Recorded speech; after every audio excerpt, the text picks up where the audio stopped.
हिंदी 5 ईमानदारी की प्रतिमूर्ति भाग दूसरा। तो देखिए यहाँ पर लेखक ने पहली घटना बताई है जिसमें लेखक ने एक गाड़ी थी जो बड़ी वह चलाई थी, अपने बाबूजी को पूछे बिना वह गाड़ी चलाई थी। और जब बाबूजी को यह बात पता चलती है तो बाबूजी क्या करते हैं, लाल बहादुर शास्त्री उनके बाबूजी क्या करते हैं तो उनको उस गाड़ी का जितनी भी उन्होंने गाड़ी चलाई थी उसका वह निजी उपयोग में एंट्री करते हैं और उसका जो पैसा है प्रति किलोमीटर 60 पैसे से वह हिस्सा उनको जमा करने के लिए कहते हैं। इसके बाद इतना जो उनका कहना था कि हम और अनिल भैया वहां रुक नहीं सके। उनकी यह बात सुनकर लेखक और उनके भाई अनिल वहां पर रुक ही नहीं पाते और चले जाते हैं। जो रुलाई छुटी तो वह कमरे में भागकर पहुंचने के बाद भी काफी देर तक बंद नहीं हुई। तो अपने बाबूजी की यह बातें सुनकर उन दोनों को बहुत रोना आता है और कमरे में जाकर बहुत देर तक वह रोते रहते हैं। दोनों ही जन देर तक फुट फुट कर रोते हैं। आपसे यह बात शांत के तहत नहीं कर रहा, पर इसलिए कि ये बातें अब हमारे लिए आदर्श बन गई है। उस वक्त उन्होंने जो कहा था उस वक्त उन्हें रोना आया था, लेकिन बाद में उनकी यही बातें उनके लिए आदर्श बन गई थी जो उनके बाबूजी ने कही थी। सक्रिय राजनीति में आने पर सरकारी पद पाने के बाद क्या उसका दुरुपयोग करने की हिम्मत मुझ में हो सकती है? आप ही सोचे, मेरे बच्चे कहते कि पापा आप हमें साइकिल से भेजते हैं, पानी बरसने पर रिक्शे से स्कूल भेजते हैं, पर कितने ही दूसरे लोगों के लड़के सरकारी गाड़ी से आते हैं। वे छोटे हैं, उन्हें कलेजा चिरकर नहीं बता सकता। तो देखिए यहाँ पर लेखक कहते हैं कि सक्रिय राजनीति में आने पर सरकारी पद पाने के बाद क्या उसका दुरुपयोग करने की हिम्मत मुझ में हो सकती है? तो उनका कहना है कि जब जो सरकारी पद हमें मिलता है और उसका हम दुरुपयोग करते हैं, जो उनको सुख सोई दी जाती है तो उनका वह निजी उपयोग के लिए इस्तेमाल करते हैं।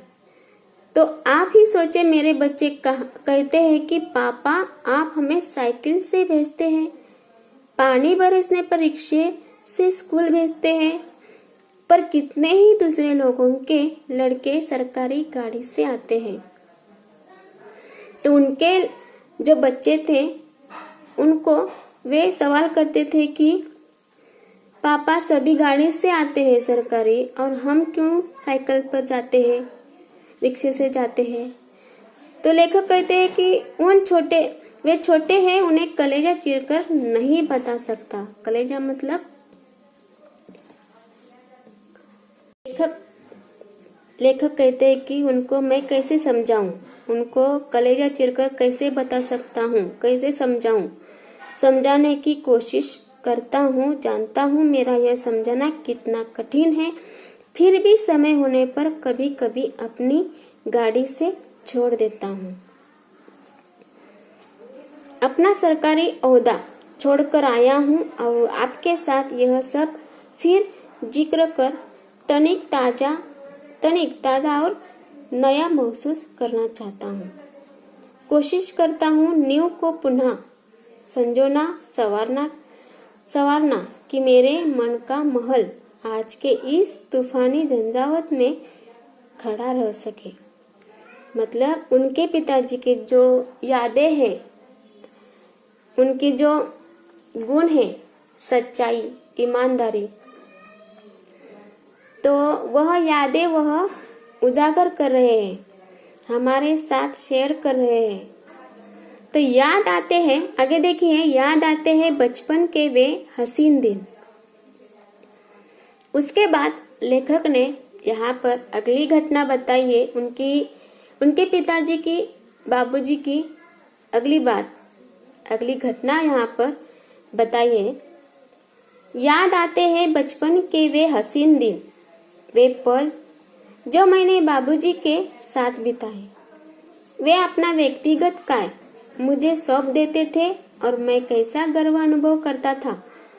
एक होड़ थी जो हम भाइयों में लगी रहती थी, किसे कितना काम दिया जाता है और कौन उसे कितनी सफाई से करता है।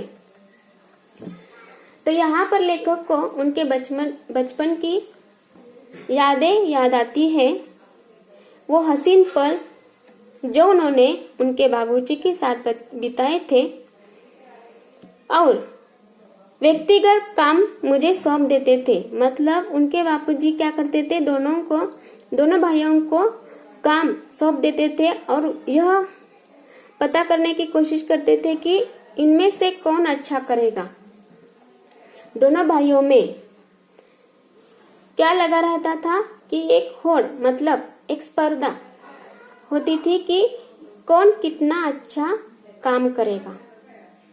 एक दिन बोले, सुनील मेरी अलमारी काफी बेतरतीब हो रही है। बेतरतीब मतलब अव्यवस्थित, इधर उधर बिखरा हुआ सामान।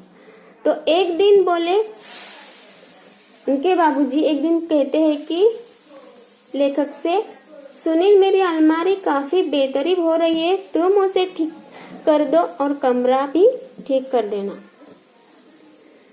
तो लेखक को एक बार उनके बाबूजी अलमारी अच्छी तरह से रखने के लिए, कमरा और अलमारी ठीक करने के लिए कहते हैं। जो सभी कमरे में सामान इधर उधर बिखरा हुआ था, अलमारी में भी सभी सामान इधर उधर बेतरतीब मतलब अव्यवस्थित इधर उधर बिखरा हुआ पड़ा था, तो उसे ठीक करने के लिए कहते हैं।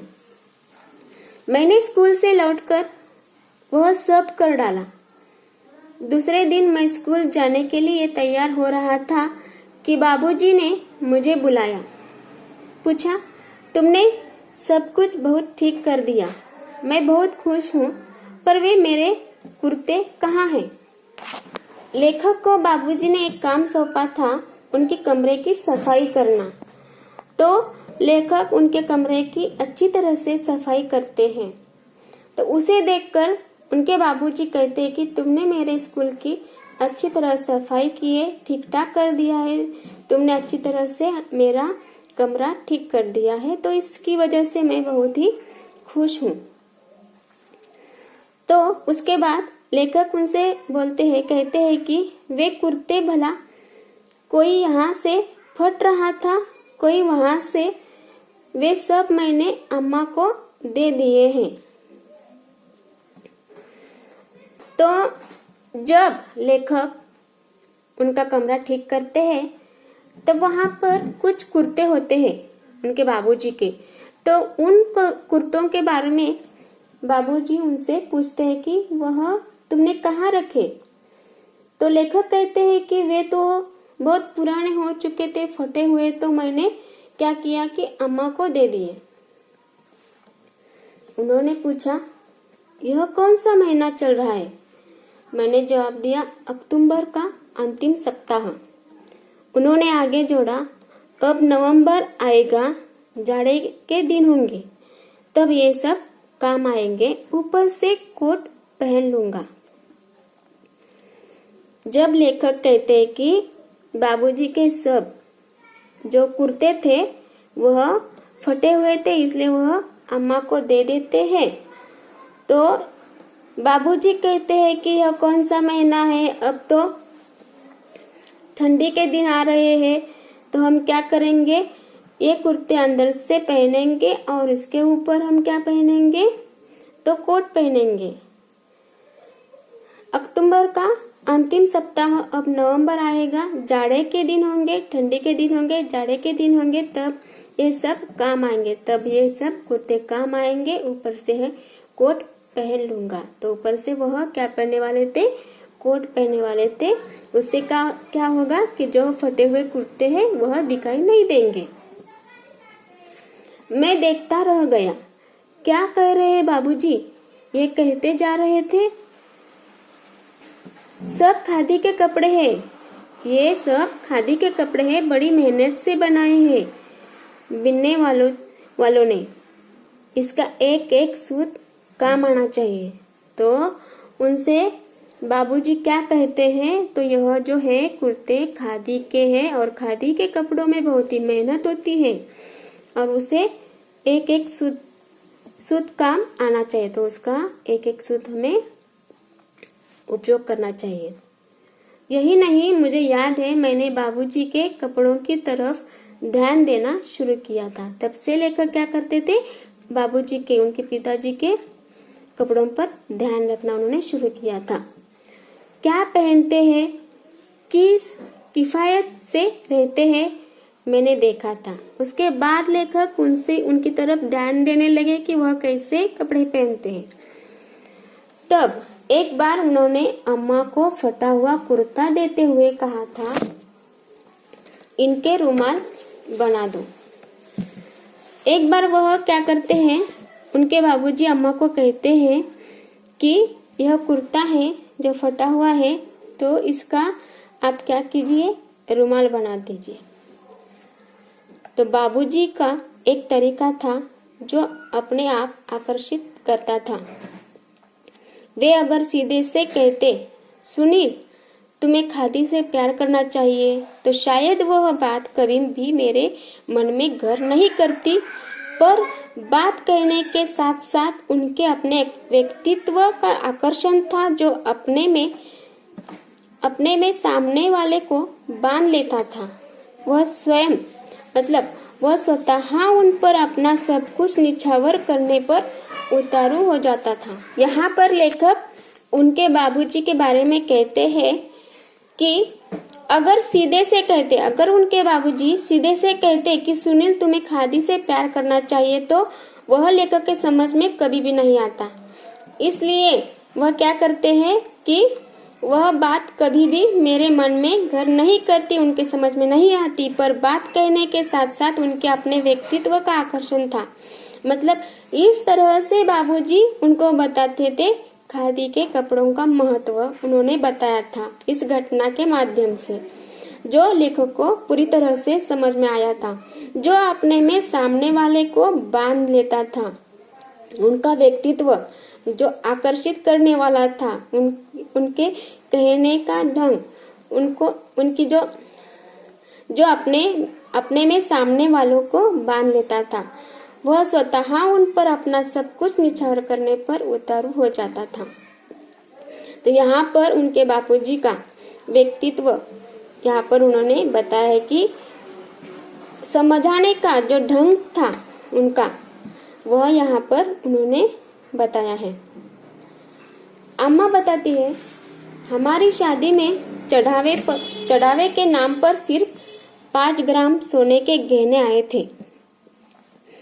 उनकी अम्मा बताती है कि उनकी शादी पर जो गहने आए थे वह कितने थे, 5 ग्राम सोने के गहने आए थे। लेकिन जब हम विदा होकर रामनगर आए तो वहां उन्हें मुंह दिखाई में गहने मिले। जब उनकी अम्मा शादी करके आई थी तब उनके पास सिर्फ 5 ग्राम सोने के गहने थे, लेकिन जब विदा होकर वह घर पर आई थी तब उन्हें मुंह दिखाई में बहुत सारे गहने मिले थे। सभी नाते रिश्ते वालों ने कुछ न कुछ दिया था। सभी उनके जो रिश्तेदार थे उन्होंने मुंह दिखाई में कुछ न कुछ गहना दिया था। जिन दिनों हम लोग बहादुरगंज के मकान में आए, उन्हीं दिनों तुम्हारे बाबूजी के चाचा जी को कोई घाटा लगा था। उनकी अम्मा कहती है कि जिन दिनों वे बहादुरगंज के मकान में रहने के लिए आए थे, उस समय उनके बाबूजी के जो चाचा थे तो उनको क्या हुआ था, घाटा हुआ था। किसी तरह से बाकी का रुपया देने की जिम्मेदारी हम पर आ पड़ी। तो यहाँ पर अम्मा कहती है कि जो उनके चाचा जी को घाटा हुआ था तो उसके लिए बाबूजी को भी कुछ उन्हें सहायता करनी थी, कुछ तो मदद उन्हें, उनकी यह जिम्मेदारी थी, कर्तव्य था कि उन्हें भी उनकी मदद करनी चाहिए, सहायता करनी चाहिए, थोड़ा बहुत उनको पैसे की मदद करनी होगी। तो बात क्या थी, उसकी ठीक से जानकारी लेने की जरूरत हमने नहीं सोची। तो यहाँ पर अम्मा कहती है कि जो भी उनके चाचा जी को घाटा हुआ था, यह बात फैल गई थी, यह बात बाबूजी को पता चली थी, लेकिन बाबूजी ने इस बात की जानकारी लेने की कि यह बात सही है या गलत है, इसकी जानकारी लेने की कभी भी जरूरत नहीं समझी और उसकी ठीक से जानकारी लेने की जरूरत हमने नहीं सोची और न ही इसके बारे में कभी कुछ पूछताछ की। मतलब इस बात की उन्होंने कहीं पर भी जानकारी भी नहीं ली, कहीं पर भी किसी के साथ पूछताछ भी नहीं की इस बात की, और वह उन्होंने क्या किया कि चाचा जी की मदद की, कुछ भी पूछे बिना। एक दिन तुम्हारे बाबूजी ने दुनिया की मुसीबतों और मनुष्य की मजबूरियों को समझाते हुए जब हमसे गहनों की मांग की तो क्षण भर के लिए हमें कुछ वैसा लगा और गहना देने में तनिक हिचकिचाहट महसूस हुई, पर यह सोचा कि उनकी प्रसन्नता में ही हमारी खुशी है, हमने गहने दे दिए। तो अम्मा बता रही थी लेखक को कि एक बार ऐसी घटना घटी थी जब बाबूजी को उनकी चाचा जी को मदद करनी थी। उनके चाचा जी को घाटा हुआ था, उसके लिए बाबूजी को थोड़ी फार सहायता उनको करनी चाहिए थी, इसलिए वह मदद के लिए अम्मा से कहते हैं कि तुम्हारे गहने दो। केवल टीका, नथुनी, बिछिया रख लिए थे। अम्मा के पास जितने भी गहने थे उनसे उन्होंने क्या रखा था, टीका, नथुनी, बिछिया रख लिए थे। मतलब नथनी, छोटे छोटे जो गहने थे वह उन्होंने रख दिए थे। उस दिन तो उन्होंने कुछ नहीं कहा, पर दूसरे दिन वे अपनी पीड़ा न रोक सके, कहने लगे। तो उसके बाद उनके बाबूजी ने माँ से कुछ नहीं कहा, लेकिन दूसरे दिन उनको बहुत पीड़ा हो रही थी, बहुत दुख हो रहा था। तो वह अम्मा से कहते हैं कि तुम जब मिर्जापुर जाओगी और लोग गहनों के संबंध में पूछेंगे तो क्या कहोगी। तो यहाँ पर लेखक के बाबूजी लाल बहादुर शास्त्री अम्मा को कहते हैं कि उन्होंने अम्मा से गहने मांगे थे तो अम्मा ने उनको दे दिए थे। उसके बाद उनको बहुत दुख होता है और वह उनसे एक सवाल करते हैं कि तुम अगर मिर्जापुर जाओगी, सभी रिश्तेदारों में जब तुम जाओगी, लोगों में जाओगी, तब कई लोग तुमसे पूछेंगे कि तुम्हारे गहने कहाँ हैं, तो तुम क्या कहोगी। बाबूजी के इस सवाल पर अम्मा कहती है, हम मुस्कुराई और कहा, उसके लिए आप चिंता न करें, हमने बहाना सोच लिया है। उसके बाद अम्मा कहती है कि आप इसकी चिंता मत कीजिए, हमने इस पर सोच रखा है कि क्या जवाब देंगे। हम कह देंगी कि गांधी जी के कहने के अनुसार हमने गहने पहनने छोड़ दिए हैं। तो वह कहती है कि हमने सोच लिया है कि हम क्या कहने वाले हैं, तो गांधी जी के कहने पर हमने क्या किया है, सभी गहने पहनना छोड़ दिया है, यह हम बता देंगे। इस पर कोई भी शंका नहीं करेगा। तो ऐसा कह देंगे तो इस पर किसी को भी शक नहीं होगा। ऐसे अम्मा बाबूजी को कहती है। तुम्हारे बाबूजी तनिक देर चुप रहे, फिर बोले। अम्मा कहती है कि तुम्हारे बाबूजी इस पर थोड़ी देर के लिए चुप रहते हैं और बोलते हैं कि तुम्हें यहाँ बहुत तकलीफ है। इसे मैं अच्छी तरह समझता हूँ। तुम्हारा विवाह बहुत अच्छे सुखी परिवार में हो सकता था, लेकिन अब जैसा है वैसा है। तुम्हें आराम देना तो दूर रहा, तुम्हारे बदन के भी सारे गहने उतरवा दिए। तो यहाँ पर बाबूजी अम्मा लेखक से यह सब जो है घटना बता रही है। तो जब अम्मा कहती है कि मैं बताऊंगी लोगों को, रिश्तेदारों को कि तुम गहना पहनना क्यों छोड़ दिया, तो गांधी जी के कहने के अनुसार हमने गहना पहनना छोड़ दिया है। तो यह ऐसा कहेंगे तो किसी को भी शक नहीं होगा, ऐसे वह बाबूजी को कहती है। तो उसके बाद बाबूजी कहते हैं, क्योंकि उनको बहुत दुख हो रहा था, और वह अम्मा जी से कहते हैं कि तुम्हें यहाँ पर बहुत ही तकलीफ है ना, इसे मैं अच्छी तरह से समझता हूँ, अच्छी तरह से मैं जानता हूँ कि तुमको यहाँ पर बहुत ही तकलीफ हो रही है। मैं तुमको बहुत ही तकलीफ देता हूँ। तुम्हारा विवाह बहुत अच्छे घर में सुखी परिवार में हो सकता था, लेकिन अब क्या करूँ, जैसा है वैसा है। तुम्हें मैं आराम भी नहीं दे सकता। मैं तुम्हें आराम देना तो दूर रहा, तुम्हारे बदन के भी सारे गहने उतरवा लिए। तो बाबूजी कहते हैं अम्मा से कि मैंने तुमको कोई भी सुख नहीं दिया, आराम नहीं दिया, और उल्टा क्या किया कि तुम्हारे बदन पर जो गहने थे उनको भी हमने क्या किया, उतरवा लिया, मतलब गहने भी लिए। तो अम्मा कहती है, हम बोली, पर जो असल गहना है वह तो है, हमें बस वही चाहिए। आप उन गहनों की चिंता न करें, समय आ जाने पर फिर बनवा जाएंगे, फिर बन जाएंगे। सदा ऐसे ही दिन थोड़े रहेंगे, दुख सुख तो सदा ही लगा रहता है। जब बाबूजी को दुख होता है और वह अम्मा से कहते हैं कि मैं आपको कुछ भी सुख नहीं दे पाया, आपका विवाह अगर बहुत अच्छे घर में सुखी परिवार में हो सकता था, लेकिन मेरे पास तो कुछ भी नहीं है, मैं तुमको सुख नहीं दे पाया। और उल्टा क्या किया कि सभी गहने तुम्हारे ले लिए।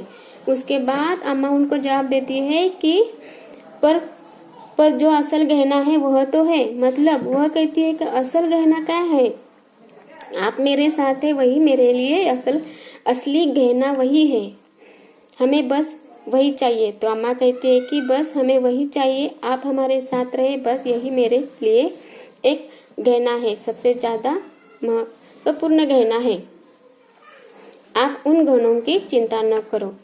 तो अम्मा कहती है कि आप ही मेरे लिए गहना है, और इन गहनों की आप चिंता न करें, वह क्या बाद में भी बन जाएंगे। सदा ऐसे ही दिन थोड़े ही रहेंगे, सुख दुख तो आते ही रहते हैं, गहने बाद में बन जाएंगे, लेकिन असल गहना तो है मेरे पास, ऐसा अम्मा उनको कहती है। यहाँ पर लेखक ने उनके पिताजी लाल बहादुर शास्त्री जी की ईमानदारी, सादगी, सरलता, सच्चाई आदि गुणों का बड़ी अच्छे ढंग से यहाँ पर वर्णन किया है, और जो घटनाएं बताई है उससे हमें उनकी सच्चाई, ईमानदारी का पता चलता है। तो लेखक हमें यह बताना चाहते हैं कि उनके जो पिताजी थे तो उनके विचार कैसे थे कि गरीब होकर भी अमीर बना जा सकता है। तो कैसे, इसलिए हमारे अंदर अच्छे विचार होने चाहिए। तो हमारे विचार अच्छे होने चाहिए। आपकी पहचान कपड़ों पर निर्भर नहीं है। इनके बापूजी का, लाल बहादुर शास्त्री का कहना था कि आपकी पहचान कपड़ों पर नहीं होती, आपके विचारों पर होती है। लेकिन आपकी अच्छी पहचान तो आपके विचार हैं। हमारा जो जीवन है वह कैसा व्यतीत करना चाहिए, तो हमारा जीवन सादा, विचार उच्च होने चाहिए, तभी आप हजारों लाखों में ऊंचा दिखाई देंगे। तो यहाँ पर लेखक ने अपने बाबूजी की, लाल बहादुर शास्त्री जी के जो सच्चे गुण थे, ईमानदार, सच्चाई, सादगी, सरलता, जिस प्रकार उन्होंने अपना जीवन व्यतीत किया, सच्चाई से, ईमानदारी से, यही बात यहाँ पर इस पाठ में लेखक ने बताने की कोशिश की है। ठीक है, हमारा पाठ यहाँ पर पूरा होता है।